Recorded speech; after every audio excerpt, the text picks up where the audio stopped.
Welcome to day 19 of our 30-day challenge. For our stretch today, we're going to work on our penché. For our workouts, we'll focus on an attitude arabesque, and our focal step today is attitude pirouettes. For those watching on YouTube, we're just going to look at today's focal step, but if you'd like to see the full 30-day challenge, either click the link below or head to myballetcoach.com. So today for our focal step, we're going to look at an attitude pirouette. An attitude pirouette is a turn where instead of bringing the working leg into a retire, we're going to bring the leg into an attitude arabesque. So as we can imagine, this requires a lot of control and strength, and it's very important to keep the hips and shoulders square. So if we're going to do an attitude pirouette en dedans, that's going to start off the same way as our normal en dedans pirouette. We'll have our arms in third position. And you need to be clear where you're spotting. So typically, an attitude pirouette en dedans will often finish in a fondu arabesque, or at least it will finish in something going to the side. You may even chasse out of it. So let's have a look at finishing in a fondu arabesque. It's really a nice opportunity to also strengthen our supporting leg and work on our arabesque position. So we start in our lunge.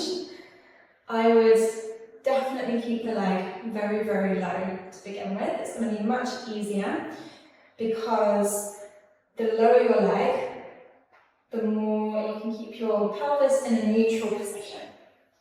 The higher you lift your leg, naturally the pelvis is going to tilt slightly. And the more the pelvis tilts, the more you have to compensate with the upper body to stay upright. So let's keep the leg super low and focus on your toes connecting with the opposite shoulder. So we start in our lunge. We're going to look in the direction we're finishing in. We either have the arms in third, take them straight to first, especially if you're following a syllabus for RID, or we're going to open to second and then bring them to first. So it's completely up to you what you do with your arms. I'm going to open and bring them to first. So we've got our eyes looking the direction we're finishing in.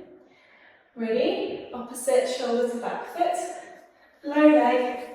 Finish in a nice fondu arabesque. I know it's hard. And relax. Good. Practice that a few more times until you feel comfortable. Next, we're going to take both arms up to fifth and we're going to lift the leg a little bit higher.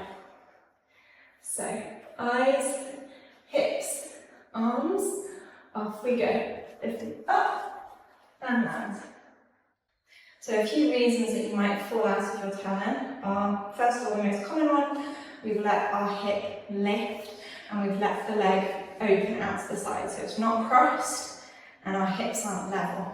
So it's really helpful if you can watch yourself in the mirror or if you can film yourself to see, first of all, is that maybe why you're falling out of your turn. The second reason is leaning too far backwards. It's very, very difficult to lift the leg if you've got all this extra weight from your upper body falling backwards. So check in with yourself, see if you've got that nice balance, if you're holding a nice attitude arabesque, even if it is low, or maybe do you need to bring your rib cage on top of your hips more. This is often connected with the arms. If your arms drop, it will often affect where the alignment of the spine is. And then lastly, not turning out the supporting leg is a big one. You've got to get your heel pushing forwards from the very beginning of the turn.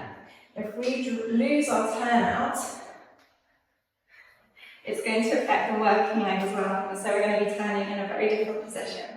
So from the get-go, you need to push the heel forward of the supporting leg and lift the back knee so that you've got this feeling of opening as you go around.